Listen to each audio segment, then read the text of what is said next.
በስመ አብ ወወልድ ወመንፈስ ቅዱስ አሐዱ አምላክ አሜን። የእግዚአብሔር ቤተሰቦች ዛሬ የምንመለከተው የኅዳር ሚካኤልን ክብረ በዓል ይሆናል። ሊቃውንቱ በዛሬው ዕለት የሚሉት ዜማውንና ትርጉሙን ምን ይመስላል ለምትሉ ባጭሩ አሳያችኋለሁ። እንግዲህ አሁን ቅድሚያ በአንደኛ ክፍል የማሳያችሁ ሚካኤል ጸለየ ለመነ በሚል ሊቃውንቱ በዜማ የሚሉት ሐሳብ ነው። እውን ሚካኤል ወይም መላእክት ወደ እግዚአብሔር ይጸልያሉ ወይ? መጽሐፍ ቅዱስ ላይ ስናይ መላእክት እንደው ምን ብለውንስ ነው የሚጸልዩ የሚለውንን ለማየት እስኪ አንዳንድ ቦታዎችን አለፍ እያደረግን እንይ። እንግዲህ ይህ የምታዩት ዝክረ ቃል የሚባል መጽሐፍ ነው እና ከዚህ ውስጥ እንግዲህ አንድ የሆነ ዜማ ነዋ ሚካኤል መልአክክሙ ይስአለክሙ ሀበ እግዚአብሔር ዘልዑል ይሳረር ለመድኃኒተ ኩሉ ዓለም በክልኤ ክንፍ። ይህ እንግዲህ ምንድን ነው የሚለው? በእግዚአብሔር ዘንድ ለዓለም ሁሉ መድኃኒት ሚካኤል መልአካችሁ እንሆ ይለምንላችሁ፣ በሁለት ክንፉ ወደ ከፍታ ወይም ወደ ሰማይ እየበረረ ይለምንላችሁ ነው የሚለው። ሌላ ደግሞ ብጨምር እዚሁ እግዚአብሔር ነገሰ ከሚባለው ላይ ደግሞ ሚካኤል መልአክ ሰአል ወጸልይ በእንቲአነ ወበእንተ ነፍሰ ኩልነ እያለ ይቀጥላል። ይሄ ደግሞ ምን ማለት ነው? ስለ እኛና ስለ ሁላችን ሚካኤል ለምንልን፣ ጸልይልን ማለት ነው። እንግዲህ ይህ ከሆነ በኋላ ደግሞ ሌላ ቦታ ስንሄድ ደግሞ ለልሳንከ መልካ ሚካኤል ነው ደግሞ በስዕል ፊት ቀዊሚ የቅድመ ስልከ ሶባ አወትር ስኢለ ዘወትር በፊት ስል ቁሜ የምለምነው ልመና ሰማይ ሚል ደግሞ ቅድም ለምንልን ነው። አሁን ደግሞ በስዕል ፊት እንለምናለን የሚል ነው። እስኪ ይህንን ወረብ የሚባል ሊቃውንቱ በዜማ የሚሉት ወይም ወረብ በሚባለው ንግግር የሚሉት ቃል አለና እሱን ልበለው።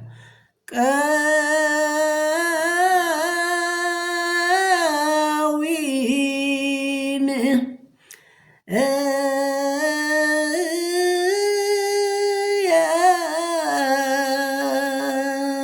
የቅድመ ስም ሶበ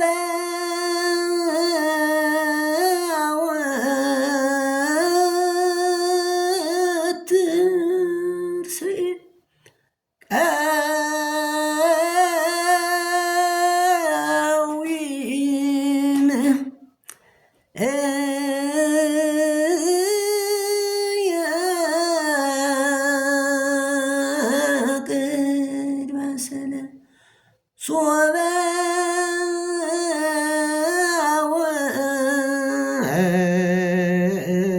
ወትርሲኢ በብሂለ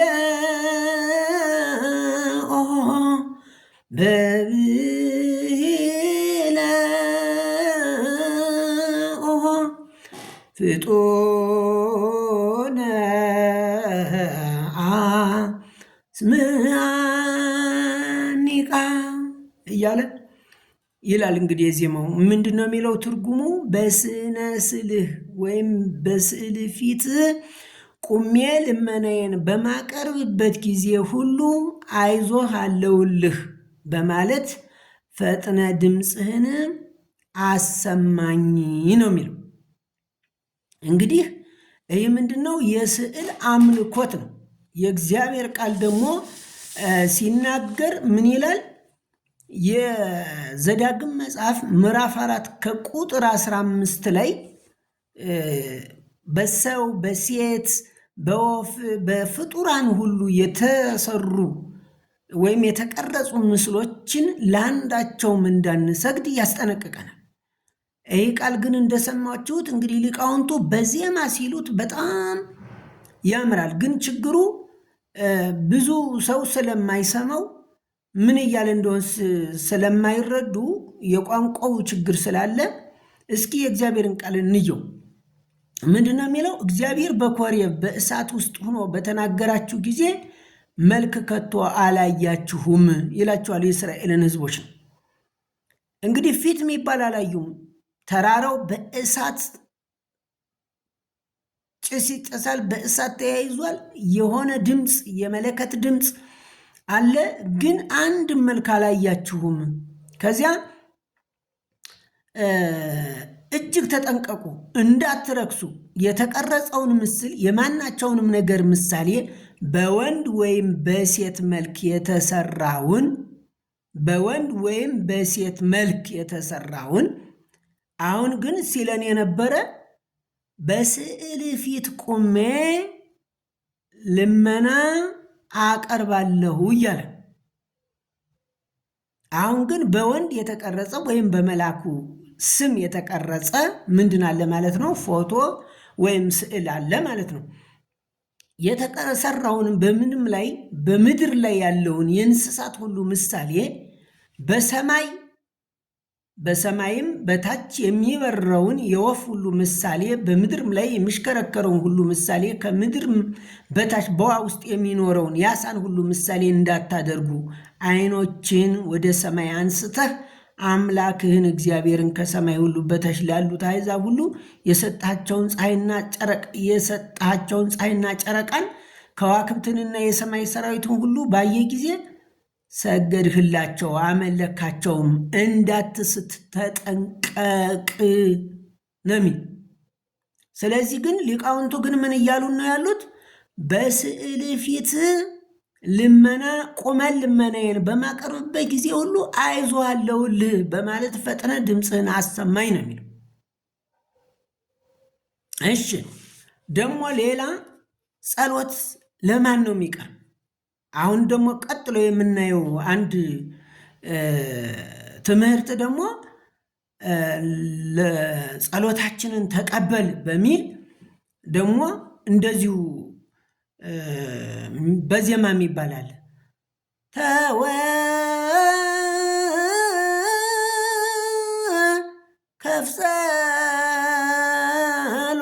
ከፍጸሎተነ ውስተንሃ ሰማ ጸሎተነ ውስተንሃ ሰማ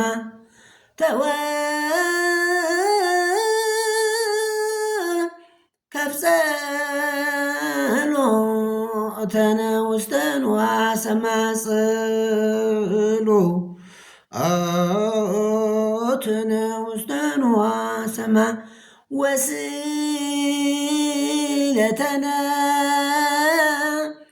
ከመ መዓዛ ሰናይ ሊቀ መላእክት። እንግዲህ ይህ ደግሞ ስለታችንን እንደ መልካም ሽታ በሰማይ ውስጥ ተቀበል፣ ጸሎታችንን ተቀበል ነው የሚለው። አሁን ደግሞ የጸሎት ተቀባዩ ማን ነው ማለት ነው?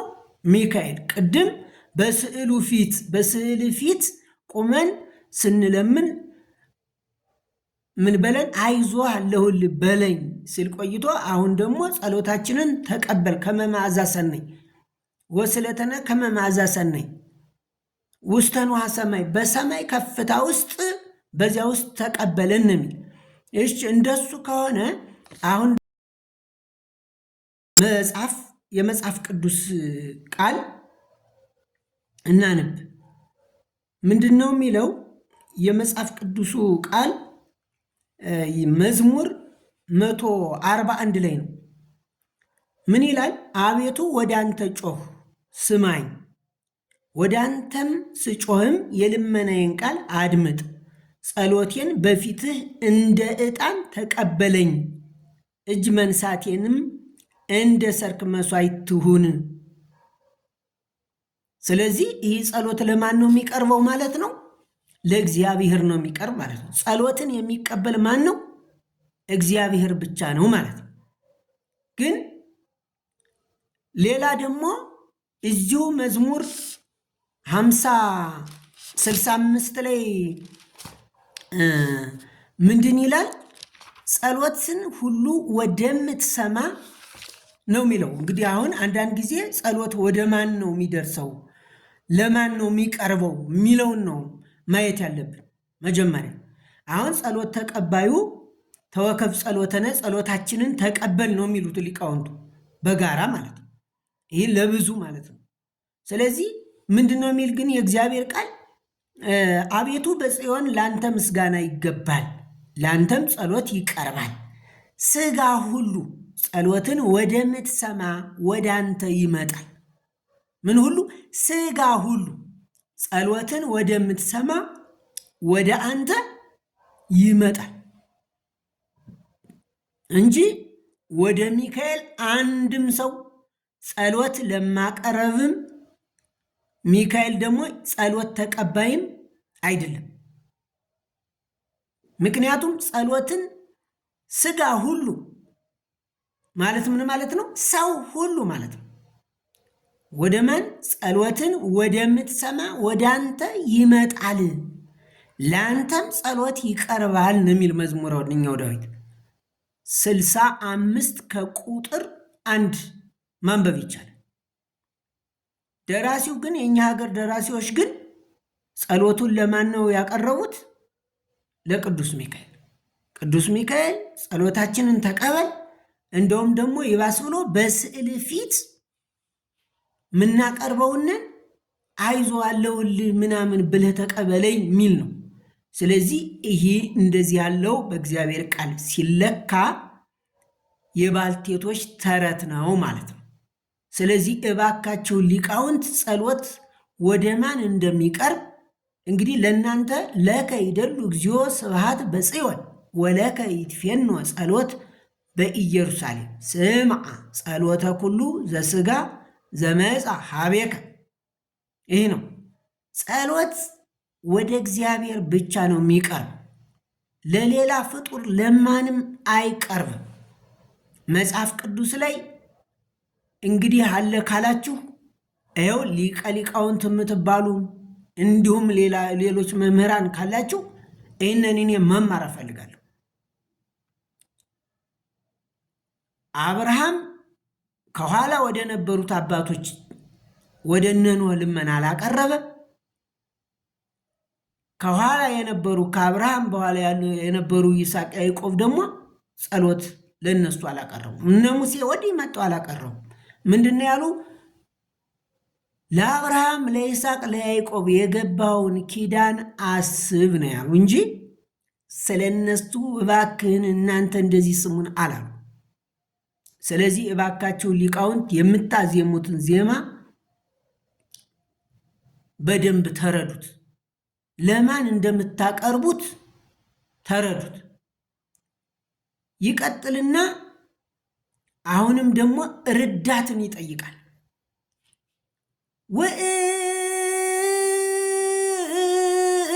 ውእቱ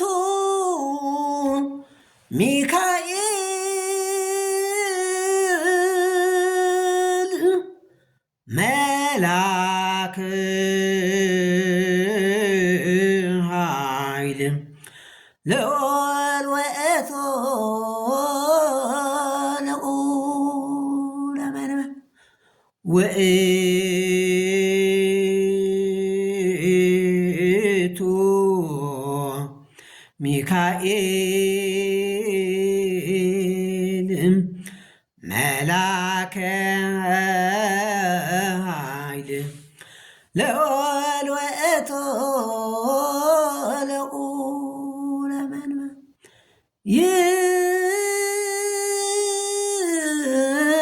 ይሳለነ ረዳኤ ይኩነነ ይሳለነ አመ ምንዳቤ። ይህ ደግሞ ምንድን ነው? ይህ ሚካኤል ይሳለነ ይለምንልን፣ ረዳኤ ይኩነነ ርዳት ይሁነን፣ አመ ምንዳቤነ በችግራችን ጊዜ ነው የሚለው። የእግዚአብሔር ቃል ደግሞ እንደዚህ አይደለም የሚለው። የእግዚአብሔር ቃል ረዳትም አጋዥም የሆነው እግዚአብሔር ብቻ እንደሆነ ነው የሚነግረን። ምናልባት መላእክት እግዚአብሔር ሲያዚዛቸው ሲልካቸው መጥተው እኛን ይረዳሉ። ግን ደግሞ አሁን ራሱን ነው እኛ እየጠየቅ ነው ያለን። ስለዚህ የእግዚአብሔር ቃል ምን ይላል? ነፍስ የመዝሙረ ዳዊት 61 ወይም በቅንፍ 62 ቁጥር 2 ላይ እርሱ አምላኬ መድኃኒቴ ነውና እርሱ መጠጊያዬ ነው፣ እጅግም አልታወክም። እስከ መቼ በሰው ላይ ትቆማላችሁ? እናንተ ሁላችሁ እንዳዘነበለ ግድግዳ እንደፈረሰም ቅጥር ትጋደዳላችሁ። ነገር ግን ክብሬን ይሽሩ ዘንድ መከሩ። ሐሰትን የሚወድዳሉ፣ በአፋቸው ይባርካሉ፣ በልባቸው ይረግማሉ። ነገር ግን ነፍሴ ሆይ አንቺ ለእግዚአብሔር ተገዢ፣ ተስፋዬ ከእርሱ ዘንድ ናትና፣ እርሱ አምላኬ መድኃኒቴም ነውና፣ እርሱ መጠጊያዬ ነው፣ አልታወክም። መድኃኒቴና ክብሬ በእግዚአብሔር ነው ይልና የረድኤቴ አምላክ ተስፋዬ እግዚአብሔር ነው ይል። እዚህ ጋር ግን ደራሲው ረዳኤ ይኩነና አመ ምንዳቤ ነው ይል። ረዳታችን አጋዣችን እግዚአብሔር ብቻ ነው። ፍጡራን እኛን ሊያግዙን አይችሉም። ይህ ሚካኤል ደግሞ በትእዛዝ መልክ ነው። ይህ ሚካኤል ውእቱ ሚካኤል ልዑል ውእቱም ልዑለ መንበር ነው የሚለው። ከዚያ ከመንበሩ ሆኖ ያግዘናል፣ ይረዳናል፣ ይለምንልናል ነው የሚለው ደራሲው። እሺ የሕዝብ ማህበር ሁላችሁ በእርሱ ታመኑ። በማን? በእግዚአብሔር።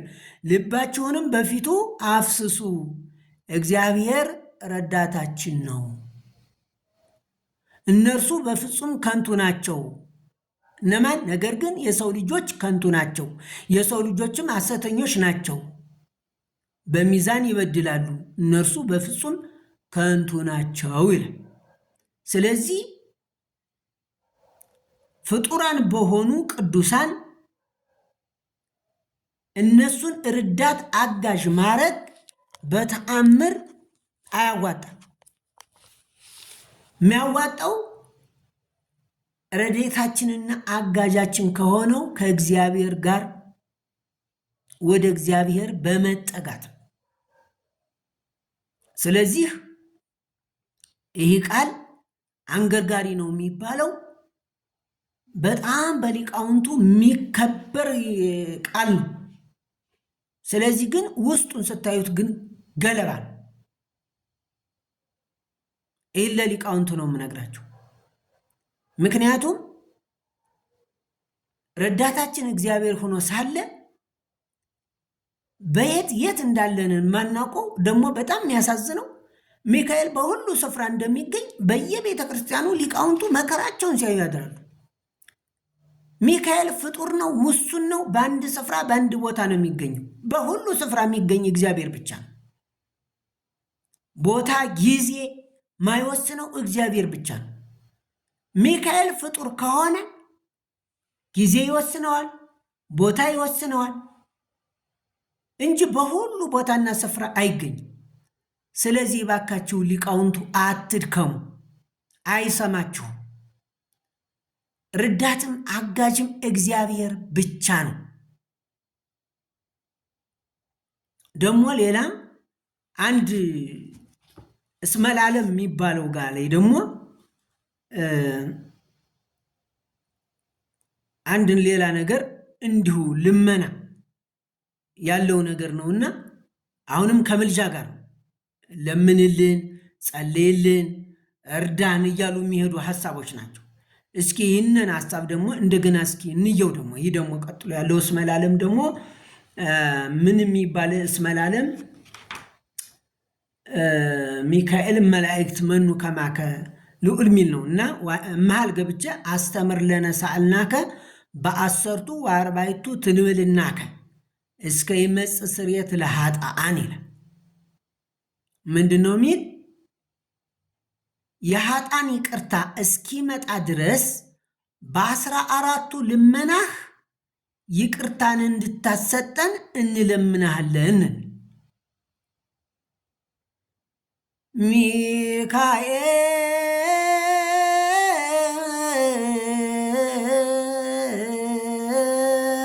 ሚካኤል መልአክ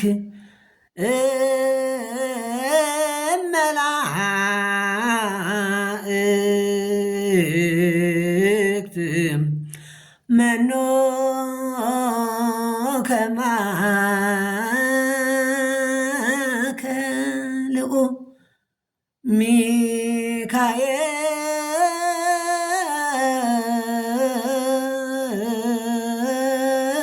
ሚካኤል መልአክ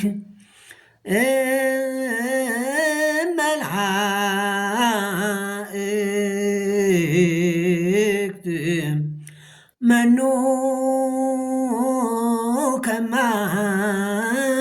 ከማከ ልዑል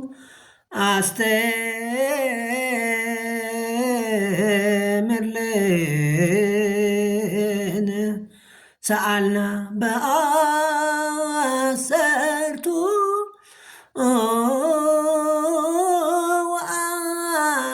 ወአርባዕቱ ትንብል።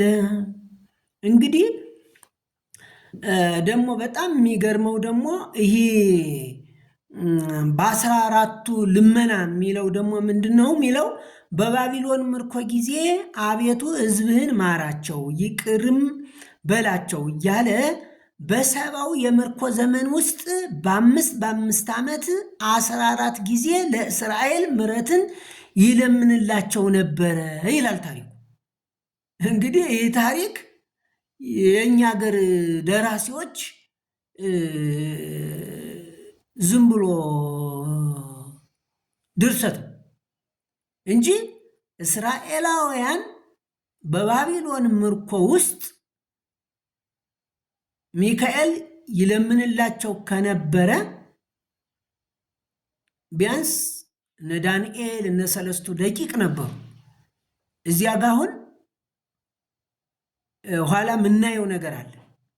ይሁንና ግን ይህ ታሪክ ዝም ብሎ ምንድነው ይህ በ10ቱ 40ቱ ትንብልና ምንድነው የ14 ልመና ምናምን የሚለው ጥያቄ ሲነሳ እንዲሁ የፈጠሩት እንጂ ይህ የትም ቦታ ሚካኤል ለመነ የሚል አንድም ስፍራ የለም። መላእክት አይጸልዩ። በእውነት እላቸዋለሁ ከእግዚአብሔር ቃል መጽሐፍ ቅዱስ ላይ መላእክት ጸሎት አደረሱ፣ ወደ እግዚአብሔር ለመኑ። እነሱ ሲያመሰግኑ እንጂ እግዚአብሔርን ሲያከብሩ እንጂ እግዚአብሔር ሲልካቸው ተልከው ሂደው የተባሉትን መፈጸም እንጂ እዚህ ጋር ጸልዩ፣ ለከሌ ጸልዩ፣ ለከሌ ለመኑ የሚል በእውነት አንድም ቦታ ይገኝ። እነ ሊቀ ሊቃውንት በሉ እንግዲህ ይህንን ካገኛችሁልኝ እኔ መማር አፈልጋለሁ። እንግዲህ ቀጥሎ ደግሞ ሌላ እንግዲህ በጣም ሳለነ ሳለክሙ ምናምን የሚል በጣም ይበዛበታል። እንደውም እኔ አለፍ እያረኩ ነው የነገርኳችሁ። እንግዲህ ዝስኩሰ ሚካኤል ይሳለክሙ ሀበ ንጉሰ ስባት ይህ ሚካኤል ወደ ተመሰገነው ንጉሥ ይለምንላችኋል። ነዋ ሚካኤል መላክክሙ፣ እነሆ ሚካኤል መላካችሁ ስለ ምሕረት ይለምንላችኋል ነው የሚል። ይህ ደግሞ አቡኑ ዘስኩሰ ሚካኤል ላይ ነው ያለ። ሌላ ደግሞ ሰላሙ ላይ ደግሞ ሰአል ወጸልይ በእንቲአነ አዕርግ ጸሎተነ ቅድመ መንበሩ ለንጉሥ አብይ ይላል። ይህም ደግሞ ምን ይላል? ወደ ታላቁ ንጉሥ ዙፋን ፊት ጸሎታችንን አሳርግ፣ ስለ እኛም ለምንና ጸልይ፣ የሰላማችን መልአክ ሚካኤል ሆይ ይላል። ስለዚህ ቅድም እንዳልነው አንድ መልአክ ጸለየ የሚል ቃል የለም። የእኛ ሀገር ልብ ወለድ ደራሲዎች ናቸው ይህን ሁሉ ተረታ ተረት የሚያወሩት በእውነት እና ስለዚህ የመላእክት ስራ ሁል ጊዜ ምንድን ነው ካላችሁ ማመስገን እንጂ አሁንም የትም ስፍራ የትም ቦታ ጸለዩ ለመኑ የሚል ትምህርት የለም። እስኪ ጸሎታቸውን እና ልመናቸው እንዲህ ትክክል ካልሆነ ምስጋናቸውን እንይ። እንግዲህ የመላእክት ስራ ማመስገን ነው፣ መገዛት ነው። ለእግዚአብሔር ማያቀርቡት የለም። እንግዲህ ራዕየ ዮሐንስ ምዕራፍ 7 ከቁጥር 11 ምን ይላል? ምዕራፍ 7 ከቁጥር 11 በዙፋኑም ላይ ለተቀመጠው ለአምላካችን ለበጉ ማዳን ነው ካለ በኋላ መላእክቱም ሁሉ በዙፋኑና በሽማግሌዎቹ ፊት እንስሶቹ ዙሪያ ቆመው ነበር። በዙፋኑም ፊት በግንባራቸው ተደፉ፣ ለእግዚአብሔርም እየሰገዱ አሜን፣ በረከትና ክብር ጥበብና ምስጋናም ውዳሴም ኃይልም ብርታትም ከዘላለም እስከ ዘላለም ድረስ ለአምላካችን ይሁን ነው የሚሉት። ይህ ነው የመላእክት ስራ እንጂ የትም ስፍራ የትም ቦታ ጸለዩ ለመኑ ሚል የለም። ይህ እንግዲህ የእኛ ሀገር ድርሰት ድርሳን ምናምን የሚለው ጋር እንግዲህ ይኸው እያልነው ነው። ሊቃውንቱ በዜማ ሲያንቆረቁሩት የሚያድሩት ቃል እንደዚህ ነው የሚለው። ለምሳሌ እንደገና ደግሞ 5:9 ላይ ደግሞ ምን ይላል? መጽሐፉን ትወስድ ዘንድ ማለት ዮሐንስ ራእይ ምዕራፍ 5 ከቁጥር 9 መጽሐፉን ትወስድ ዘንድ ማኅተሞቹንም ተፈታ ዘንድ ይገባሃል፣ ታርደሃልና በደምህም ለእግዚአብሔር፣ በደምህም ሲል ኢየሱስ ክርስቶስ ነው፣ ለእግዚአብሔር ሲል ለአብ ነው፣ ከነገድ ሁሉ ከቋንቋ ሁሉ ከወገን ሁሉ ከሕዝብም ሁሉ ሰዎችን ዋሽተህ ለአምላካችን መንግሥትና ካህናት ይሆኑ ዘንድ አደረግካቸው፣ በምድርም ላይ ይነግሳሉ እያሉ አዲስ ቅኔ ይዘምራሉ። አየሁም በዙፋኑም በእንስሶቹም በሽማግሌዎቹም ዙሪያ የብዙ መላእክትን ድምፅ ሰማሁ። ቁጥራቸውም አእላፋት ጊዜ አእላፋትና ሺህ ጊዜ ሺህ ነበረ። በታላቅም ድምፅ የታረደው በግ ኃይልና ባለጠግነት ጥበብና ብርታትም ክብርም ምስጋናም በረከትም ሊቀበል ይገባዋል አሉ። በሰማይና በምድር ከምድርም በታች በባህርም ላይ ያለ ፍጥረት ሁሉ በእነሱም ውስጥ ያለ ሁሉ በረከትና ክብር ምስጋናም ኃይልም ከዘላለም እስከ ዘላለም በዙፋኑ ላይ ለተቀመጠው ለበጉ ይሁን ሲሉ ሰማሁ። አራቱም እንስሶች አሜን አሉ። ሽማግሌዎችም ወድቀው ሰገዱ ነን። ይህ ነው የመላእክት ስራ እንጂ ለከሌ ጸለዩ ለማንሜንታ ጸለዩ ሰገዱ ለኃጣን ስርየት እስኪመጣ እስከ ይመጽ ስርየት ለኃጣን ይሰግድ በበረኪሁ እስከ ይመጽ ስርየት ለኃጣን ይላል የቅዱም ውሸት። አንድም ቦታ የመላእክት ስራ ሁል ጊዜም ማመስገን እንጂ እዚህ ስፍራ ላይ ለመኑ እዚህ ጋር ቦታ ጸለዩ ሚል የለም። ይሄ ዝም ብሎ ገለባ የሆነ ሐሳብ። በዚህ ነው ሊቃውንቱ መከራቸውን ሲያዩ የሚያድሩት። ምዕመናኑ ጥሩ ሐሳብ የሚሉ መስሏቸው እግዚአብሔርን ያመሰገኑ መስሏቸው በእልልታ በሆታ እንቅልፋቸውን ትተው መከራቸውን ሲያድራሉ። ስለዚህ ወገኖቼ ይህ ትምህርት ትክክል የሆነ ትምህርት አይደለም። ይልቁን እግዚአብሔር እኛ እንዴት ወደ እግዚአብሔር እንዴት መቅረብ ያለብንበትን ስፍራ ይልቁን እንዲህ በማለት ያስረዳናል። ይህን ጸሎት የሚማልድልን ይህ ሁሉ እንግዲህ በኋላ ያየነው እያንዳንዱ ለምን ጸልይ ምናምን ያልነው በሙሉ ምልጃ ነው። አንዳንዴ በስዕሉ ፊት ቁመን እንጸልያለን፣ በሌላ ደግሞ ሚካኤል ጸለየልን እንላለን። እንደገና ደግሞ ወደሱ ጸሎታችን ተቀበል ብለን ደግሞ እንጸልያለን። ለመሆኑ የሚማልደው ማን ነው? እንዲሁ በብሉይ ኪዳን የነበሩ ካህናት በእግዚአብሔርና በሰው መካከል ሆነው መስዋዕት ያቀርቡ ነበር። አሁን በአዲስ ኪዳን ግን ማን ነው ማላጁ? ተማላጁስ ማን ነው? እስኪ የሉቃስ ወንጌል ምዕራፍ 22 ከቁጥር 31 ላይ ጌታም ስምዖን ሆይ እነሆ ሰይጣን እንደ ስንዴ ሊያበጥራችሁ ለመነ፣ እኔ ግን እምነት እንዳይጠፋ ስለ አንተ አማለድኩ፣ አንተም በተመለስ ጊዜ ወንድሞችን አጽና አለ ይላል። ስለዚህ ይህ ቃል የሚያወራው የት ጋ ነው ማለት ነው?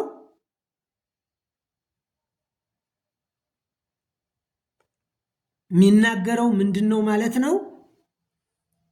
ኢየሱስ ክርስቶስ ለጴጥሮስና ለሐዋርያቱ እንደማለድም ራሱ ማለድኩ፣ ሰይጣን ግን እንደ ስንዴ ሊያበጥራችሁ ለመነ፣ እኔ ግን እምነት እንዳይጠፋ ስለ አንተ አማለድሁ ነው የሚለው። ስለዚህ አሁንም እዚሁ ሮሜ 8:34 ላይ ደግሞ ምን ይላል? የሚኮንንስ ማን ነው? የሞተው ይልቁንም ከሙታን የተነሳው በእግዚአብሔር ቀኝ ያለው ደግሞ ስለኛ የሚማልደው ክርስቶስ ኢየሱስ ነው ነው። ስለኛ ምን የሚለው? የሚማልደው ወደ ማን? ወደ አባቱ፣ በአባቱ ቀኝ ያለው በእግዚአብሔር ቀኝ። እግዚአብሔር ስንል አብን ነው። ስለዚህ አሁንም ደግሞ አንደኛ ጢሞቴዎስ ምዕራፍ 2 ከቁጥር 5 ላይ ደግሞ ምን ይላል? አንድ እግዚአብሔር አለና ይላል። እሺ፣ አንድ እግዚአብሔር አለና በእግዚአብሔርና በሰው መካከል ያለው መካከለኛው ደግሞ አንድ አለ። በማን? በእግዚአብሔርና በሰው፣ እርሱም ሰው የሆነ ክርስቶስ ኢየሱስ ነው። በደንብ እሱ በማን? በእግዚአብሔርና በሰው መካከል። አሁን እዚህ መካከል መላእክት መግባት አይችሉም በተአምር። ለምን ካላችሁ እዚሁ ዕብራውያን ምዕራፍ 7 ከቁጥር 23 ላይ እንዲህ ይላል፣ እነርሱም እንዳይኖሩ ሞት ስለከለከላቸው በብሉይ ኪዳን የነበሩትን ካህናት ነው ስለከለከላቸው ካህናት የሆኑ ብዙ ናቸው። እርሱ ግን ለዘላለም የሚኖር ስለሆነ የማይለወጥ ክህነት አለው፣ ስለ እነርሱም ሊያማልድ ዘወትር በሕይወት ይኖራልና። ስለዚህ ደግሞ በእርሱ ወደ እግዚአብሔር የሚመጡትን ፈጽሞ ሊያድናቸው ይችላል። ቅዱስና ያለ ተንኮል ነውርም የሌለበት ከኃጢአተኞችም የተለየ ከሰማያት ከፍ ከፍ ያለ እንደዚህ ያለ ሊቀ ካህናት ይገባናል። እርሱም እንደነዚያ ሊቃነ ካህናት አስቀድሞ ስለ ራሱ ኃጢአት በኋላም ስለ ሕዝቡ ኃጢአት ዕለት ዕለት መሥዋዕትን ሊያቀርብ አያስፈልገው። ራሱን ባቀረበ ጊዜ ይህን አንድ ጊዜ ፈጽሞ አድርጓል። ምኑን? አንድ ጊዜ መሥዋዕት አቀርቧል። ማንን? ራሱን። ስለዚህ በዚህ ጣልቃ መላእክት ለእኛ መሥዋዕት ሊያቀርቡ አይችሉም። ለምን ካላችሁ እነሱ የእኛን ስጋ አልያዙ። እዚሁ ዕብራውያን ምዕራፍ 2 ከቁጥር 16 ላይ ምን ይላል? የአብርሃምን ዘር ይዟል እንጂ የያዘው የመላእክትን አይደለም። ስለዚህ ይላል ምክንያቱም ሲያቃል የሕዝብን ኃጢአት ለማስተስረይ ለእግዚአብሔር በሆነው ነገር ሁሉ የሚምርና የታመነ ሊቀ ካህናት እንዲሆን በነገር ሁሉ ወንድሞችን ሊመስል ተገባው። ማንን? እኛን ሊመስል። ስጋ ለብሶ መጥቶ ነው ደሙን ያፈሰሰ። መላእክት ስጋ ደም ሊያፈሱልህ አይችሉም። ጣልቃ ገብተውም ሊያማልዱህ አይችሉም። በእግዚአብሔርና በሰው መካከል የመግባት መብት የላቸው። ይህን በእርግጠኝነት ነው የምነግርህ ቃሉ ስለሚል። ስለዚህ እባካችሁን ወንድሞች ይህ ሚካኤል ሰአል ወጸልይ ይሳለነ ተወከፍ ጸሎተነ አስተምር በይንቲያነ አይርግ ጸሎተነ ይህ ሁሉ ውሸት፣ ምንም አይጠቅማችሁ፣ አትድከሙ። ምናልባት ዜማውን እያስደሰታችሁ የዜማው ጣዕም ዜማው ካስደሰታችሁ እንዲሁ ዝም ብሎ እንደው እንቅልፋችሁን ትታችሁ ለመድከም ከሆነ እሱ የእናንተ ችግር። ከእውነት አንጻር ካየነው ግን ይኸው የእግዚአብሔር ቃል እንደሚመሰክረው ሚካኤል ወደ ማንም አልጸለይም፣ አይጸልይም፣ ስለኛም አይማልድም። ድርሳኑ ገድሉ ካለ ይልልሃል። የእግዚአብሔር ቃል ግን አንድም ስፍራ አይልም። ስለኛ የሚማልደው ስለኛ በሰማያት ሆኖ በአባቱ ቀኝ ሆኖ አንድ ጊዜ አቅርቦ ስለኛ ቤዛ ሆኖ ደሙን አፍስሶ ያዳነን ኢየሱስ ክርስቶስ ብቻ። የእግዚአብሔር ጸጋና ሰላም ይብዛላችሁ። ወደ ሁለተኛው ክፍል ደግሞ እናልፋለን።